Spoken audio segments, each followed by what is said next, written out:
नमस्कार दोस्तों, आइए आपको आज एक और प्रेरणादायक कहानी सुनाता हूँ। एक बार एक मक्खन बनाने वाला, एक चाय वाला जो डबल रोटी और मक्खन बेचता था, उसके यहाँ लगातार वह 1 किलोग्राम मक्खन उसको दिया करता था। चाय वाला उस मक्खन से अपना आगे का धंधा करता था। एक बार चाय वाले के दिमाग में आया कि ये मक्खन वाला मुझे 1 किलो मक्खन देता है, क्या ये माप में सही है? क्या ये सही में 1 किलो ही देता है या उससे कम देता है या ज़्यादा देता है? क्यों ना इसको मापा जाए, इसको तोला जाए।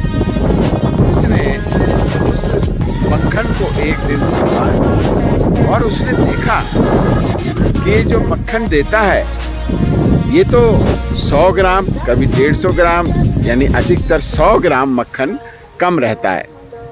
उसने दूसरे दिन उस मक्खन वाले से कहा, अरे भाई, मैं तुम पर इतना विश्वास करता हूँ, तुम मुझे मक्खन देते हो, लेकिन ये तो 1 किलो नहीं होता है, ये तो उसमें 100 ग्राम कम है। मक्खन वाले ने कहा, मैं तो अपने हिसाब से आपको सही मक्खन देता हूँ। चाय वाला इस बात से संतुष्ट नहीं हुआ। उसने कहा, मैं तुम्हें अदालत में ले जाऊँगा। फिर अदालत में केस गया। जज साहब ने पूछा उस मक्खन वाले से, क्या तुम इसको पूरा 1 किलो मक्खन नहीं देते हो, 100 ग्राम कम देते हो?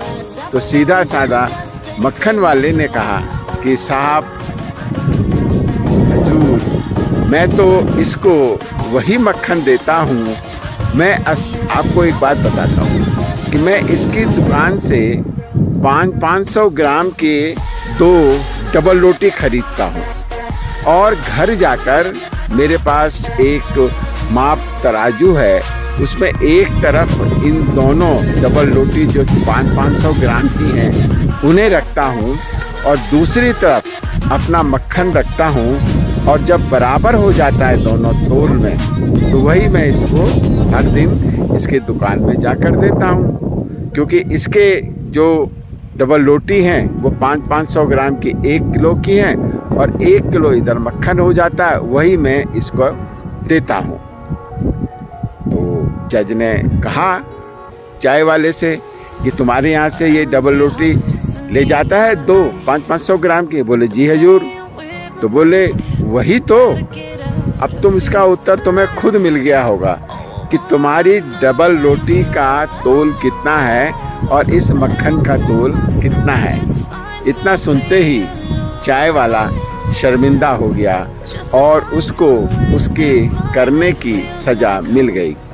इसलिए जैसा करो वैसा भरो, और जैसा आप करोगे वैसा ही आपको फल मिलेगा। इसलिए हमेशा अच्छा करना चाहिए, अच्छा सोचना चाहिए।